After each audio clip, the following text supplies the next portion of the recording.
I believe our first order of business is to come together around a classic story that has the power to reveal to us our own situation. The story is Hans Christian Andersen's classic fairy tale, The Emperor's New Clothes. Although we've all heard it more times than we can count, this story holds out the potential to become a lens through which we can better see and understand the degraded nature of modern education. So without further ado, let's get to the tale.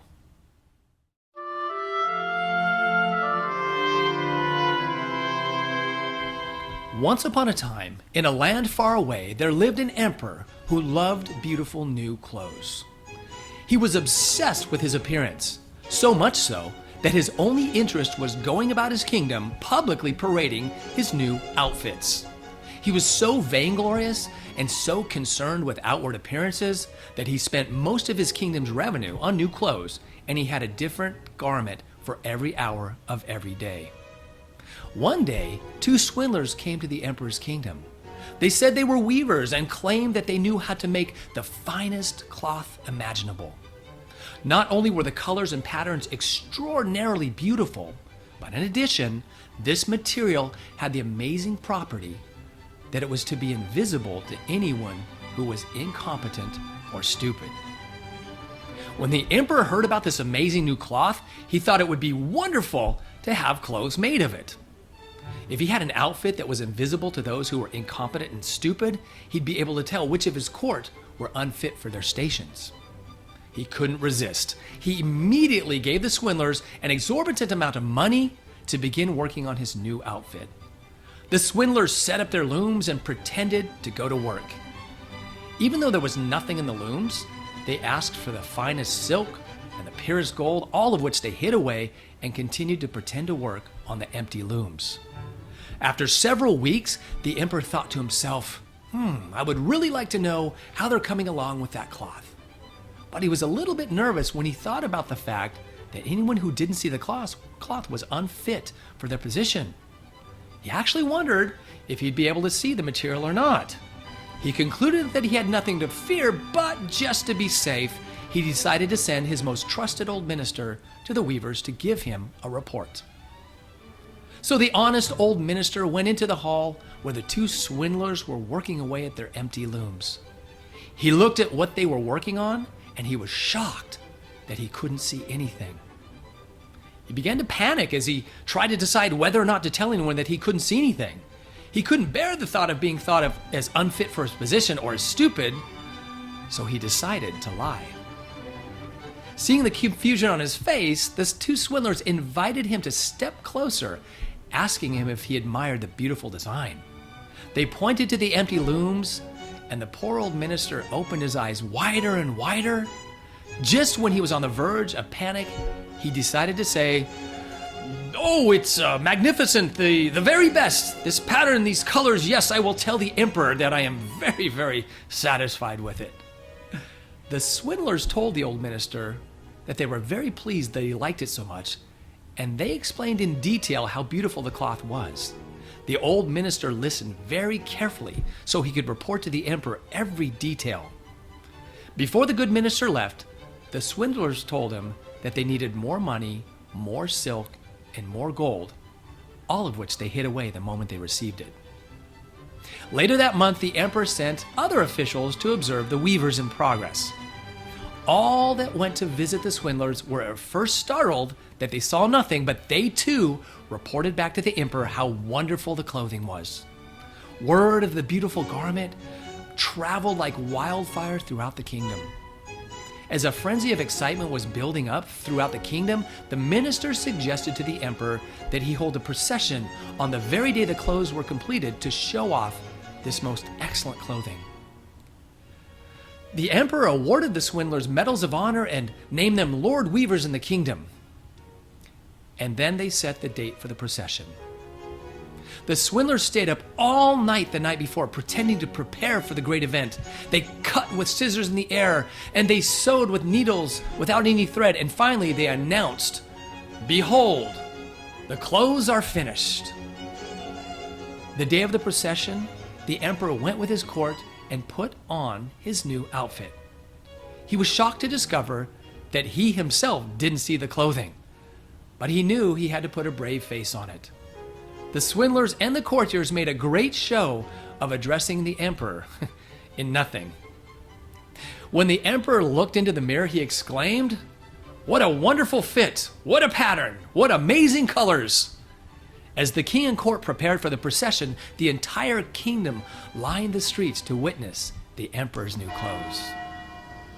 When he entered the public square, the entire kingdom looked on, and because no one wanted to be thought of as unfit for their position or stupid, they all pretended to see the non-existent clothing.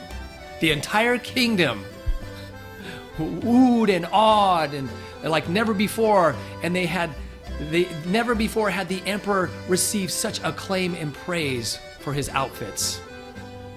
And then out of the crowd can be heard the voice of a small child who said, "But he doesn't have anything on." The boy's father was shocked and repeated that the child had said it, and it circulated through the crowd until finally the whole kingdom was saying, "The emperor doesn't have anything on." The emperor shuddered, for he knew that they were right, but he thought the procession must go on, and he carried himself even more proudly while his court walked along behind carrying the train of the garment that wasn't there. The end. That classic fairy tale holds out tremendous parallels to the state of modern education. My contention is that most people really don't know how bad modern education is. I'm here to tell you that it is not only anti-intellectual, but even anti-human. Modern outcomes-based education is a scandal, developed by the swindlers as the invisible clothing shrouding the nation in a false education. Did you know that in 1983, the Department of Education delivered a report called A Nation at Risk? It confirmed that our public schools were in a state of degeneration. The chilling assertion was made that America's sworn enemy could do no more to destroy us than to foist upon us our current system of public education. The sober were not shocked. The educational architects, on the other hand, frantically gathered their scientific devices and made strenuous efforts to construct and formulate the remedy to this national emergency. They required funding to do their research, and they got to work on their looms. 15 years later, in 1998, the Department of Education put out another report called A Nation Still at Risk, and it reported that despite the best efforts of the educational elite, the schools had further degenerated. It shouldn't come as a surprise, but many were surprised.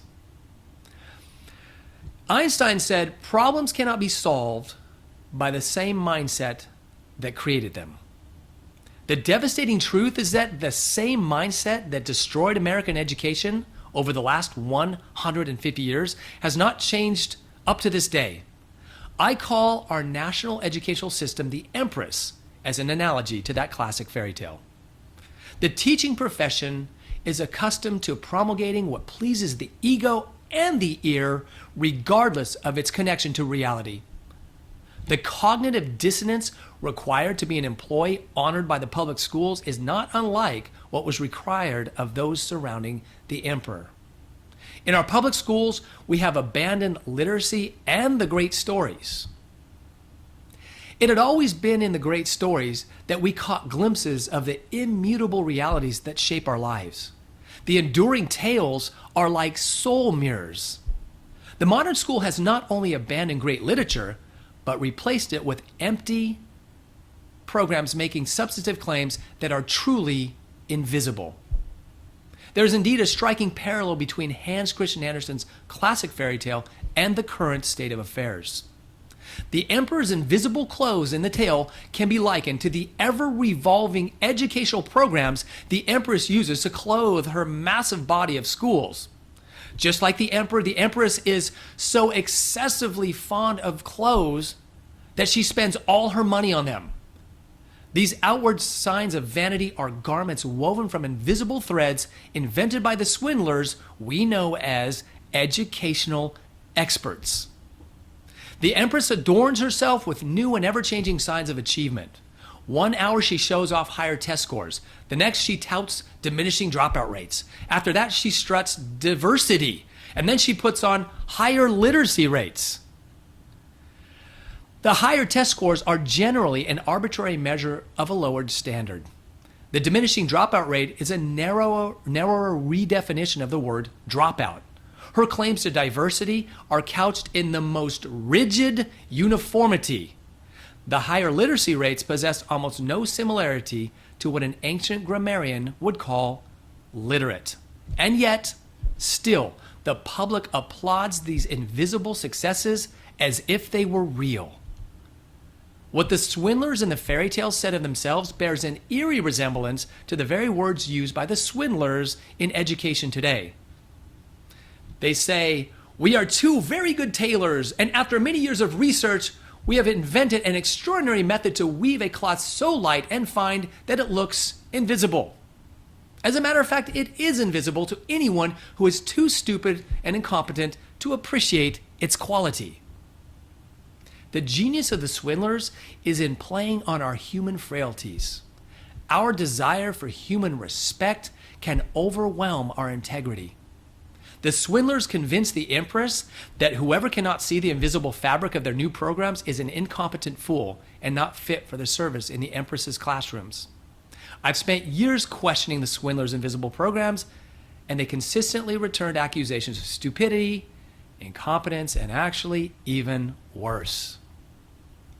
In the tale, and in our reality, the swindlers churn out their crafty wares in exchange for bags of gold and paltry celebrity.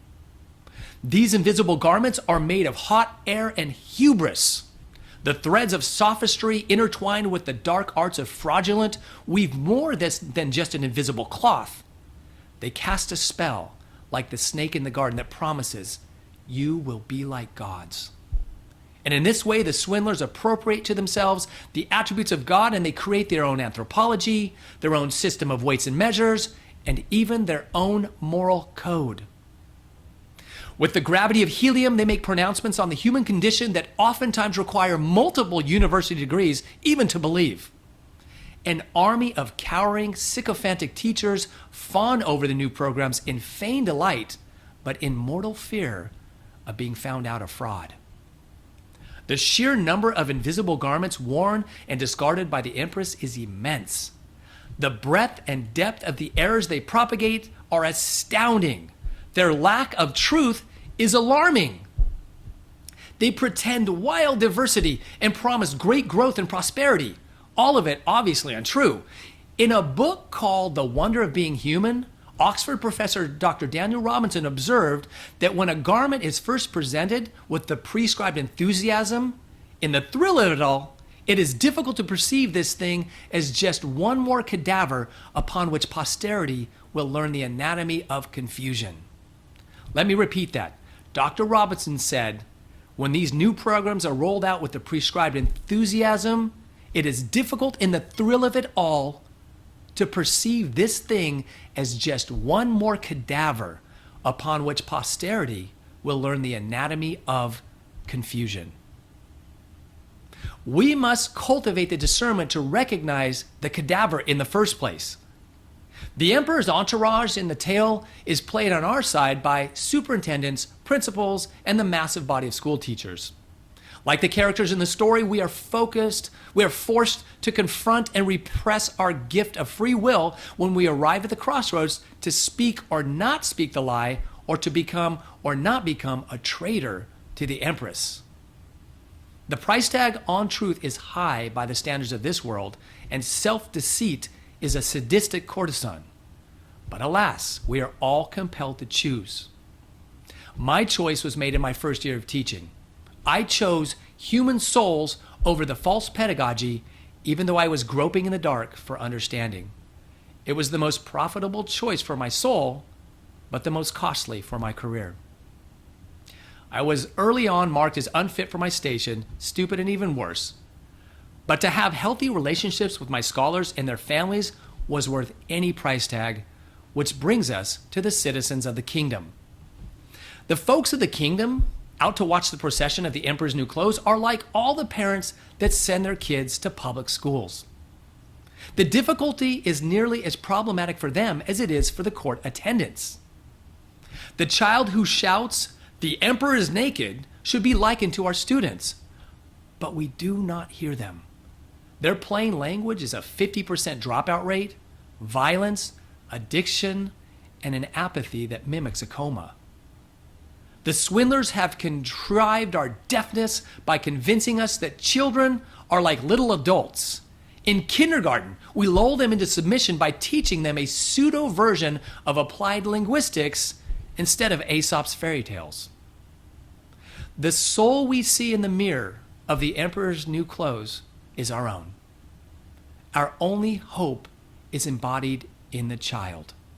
Jesus said in Matthew 18:3, quote, "Amen, I say to you, unless you be converted and become as little children, you shall not enter into the kingdom of heaven." End quote. The church father Origen tells us Jesus was not calling the apostles to act their age or to act like babies, but to return to the innocence of youth. The child in the fairy tale was not showing intelligence in recognizing the emperor's nakedness, but innocence, because he was not sophisticated enough to repeat the lie. If we're going to be successful in this course, we're going to have to reject the swindlers, our own desire for human respect, and for the sakes of our own children, we must recover innocence and abandon the childish narcissism of this age and replace it with childlike wonder and awe in the presence of truth. With all this in mind, let's begin to discuss the real purpose of this class on logic.